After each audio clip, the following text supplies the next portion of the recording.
بسم اللہ الحمدللہ والصلاۃ والسلام علی رسول اللہ وعلی آلہ وصحبہ اجمعین۔ السلام علیکم ورحمۃ اللہ وبرکاتہ۔ دوستوں، ایک کیس کے بارے میں جو کل ہم نے دیکھا، آج آپ کو اس کی کچھ تفصیلات کچھ وضاحت بتانا چاہتا ہوں انشاءاللہ۔ ایک مریض ہمارے پاس میں آیا ہے، قریب 45 سال اس کی عمر ہوگی۔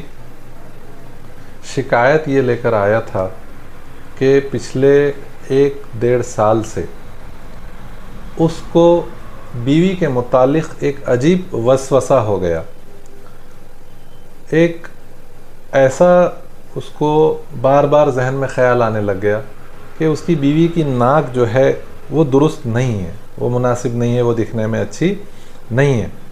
اور اس نے بولا ڈاکٹر صاحب پہلے بار بار جو ہے یہ توجہ میری اس کو جب وہ سامنے رہتی تھی تبھی جایا کرتی تھی، اور جب جو ہے میں اکیلے کام میں رہتا تھا تو میری توجہ جو ہے کام میں رہتی تھی، لیکن اب یہ ہونے لگ گیا کہ میں کام بھی کر رہا ہوں تو مسلسل مجھے یہی خیال آ رہا ہے کہ میری اہلیہ کی جو ہے ناک درست نہیں ہے، اس کا چہرہ جو ہے درست نہیں ہے، اور وہ برابر نہیں ہے، میرے لائق نہیں ہے۔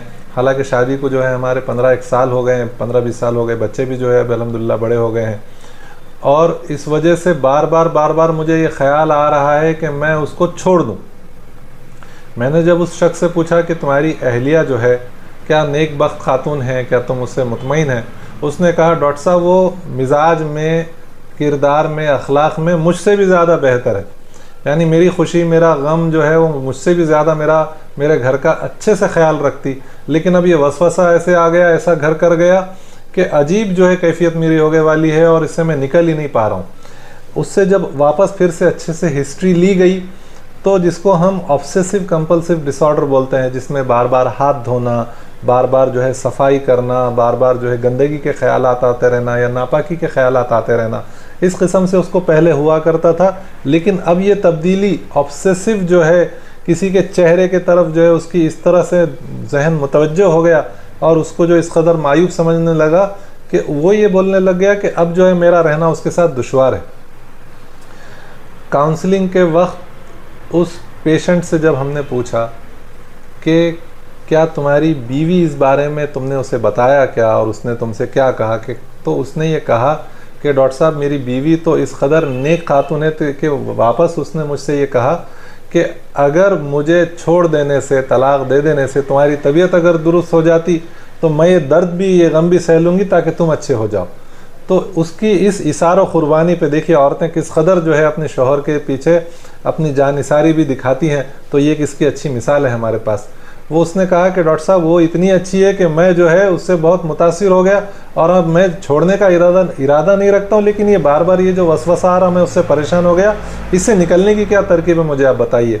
تو اس کو یہ ہم نے کہا کہ انشاءاللہ آپ کی خاتون، آپ جیسے آپ کی اہلیہ، آپ شوہر جو ہے جس سے راضی ہے، انشاءاللہ ہم بھی امید کرتے کہ اللہ بھی اس کے نیک اعمال سے راضی ہو جائیں گا، اور اللہ تعالیٰ اس کو جنت میں ڈال دیں گے۔ اور انشاءاللہ میں نے اس سے کہا کہ تم اگر آج دنیا کے اس چھوٹے سے ایپ پہ اگر انشاءاللہ اس سے صبر کرو گے تو انشاءاللہ جنت میں تمہاری اہلیہ کی ناک تمام حوروں سے بھی زیادہ، سب سے زیادہ خوبصورت تم کو بن کے جو ہے اللہ تعالیٰ تمہارے سامنے لے آئیں گا انشاءاللہ۔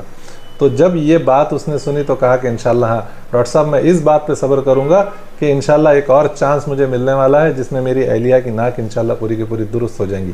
آبسیسو کمپلسو ڈس آرڈر کا ایک عجیب کیس جو ہے ہم نے کل دیکھا، میڈیسن وغیرہ شروع کی گئی، اس میں کوئی شک نہیں، اور انشاءاللہ آگے ہم دیکھیں گے، لیکن اس میں جو خصوصیت ہے وہ یہ ہے کہ عورتیں اپنے شوہر کا کس قدر سپورٹ کرتی ہیں، اور شوہر بھی ان کے قربانیوں سے کتنا متاثر ہوتے ہیں کہ اتنے زبردست ڈیلوژن کے باوجود بھی اس کی کہیں نہ کہیں جو ہے ایک برقرار رہی اس کی سینٹی جسے ہم کہتے ہیں، اور وہ انشاءاللہ اس بات کے لیے تیار ہوا کہ ہاں انشاءاللہ میں جو ہے اس بات پر صبر کروں گا۔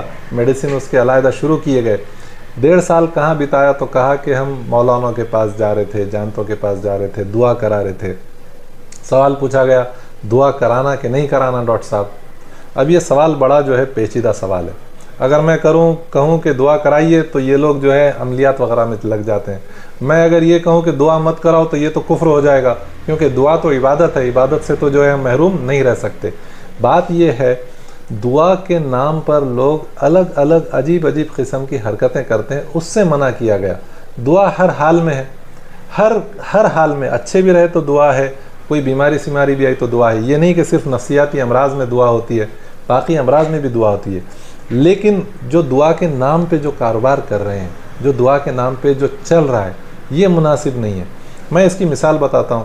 جہنم میں پہلا شخص جو داخل ہوگا وہ ایک حافظ قرآن ہوگا، ایک عالم ہوگا۔ اللہ تعالیٰ اس کو کھڑا کریں گے، بولیں گے تو نے دنیا میں کیا کیا؟ وہ کہے گا میں نے قرآن سیکھا سکھایا۔ اللہ تعالیٰ کہیں گے کہ تو نے اس لیے کہا کہ تیری نیت خراب تھی، اس لیے تو نے یہ سیکھا سکھایا تاکہ لوگ کہیں کہ ماشاءاللہ کتنا بڑا عالم ہے، کتنا بڑا قاری ہے، اس کی زبان کتنی اچھی ہے، اس کی آواز کتنی شیریں ہے۔ تو دنیا میں تجھے کہا جا چکا، اور ریاکاری کی وجہ سے اس شخص کو جو ہے سب سے پہلے جہنم میں گھسیٹ کر ڈال دیا جائے گا۔ تو اس شخص کا کیا معاملہ ہوگا جو ریاکاری سے بھی ادنا پیسے کے لیے جو ہے لوگوں کو دعا جو ہے بیچتا ہو؟ جی ہاں، اگر کوئی شخص پیسے کے لیے دعا کر رہا ہے، اس کی نیت خالص نہیں ہے، اللہ تعالیٰ کو ایسا عمل قبول نہیں ہے۔ اللہ تعالیٰ کو تھوڑا عمل چاہیے لیکن اخلاص والا عمل چاہیے۔ پیسے کے لیے دعا کرنے والے کی دعا اللہ تعالیٰ کبھی قبول نہیں کرتے۔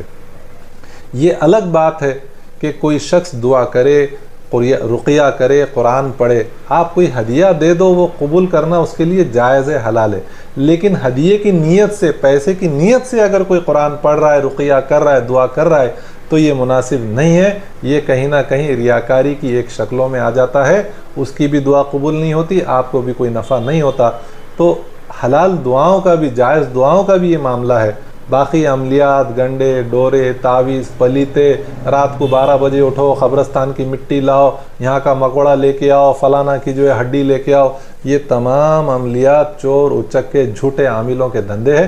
ان سے بچیے اور علاج کرائیے۔ علاج سنت ہے، مسنون طریقہ ہے، اللہ کے رسول صلی اللہ علیہ وسلم کا حکم ہے، اور اس کے بعد دعا بھی کیجیے، انشاءاللہ نفع ہوگا۔ السلام علیکم ورحمۃ اللہ وبرکاتہ۔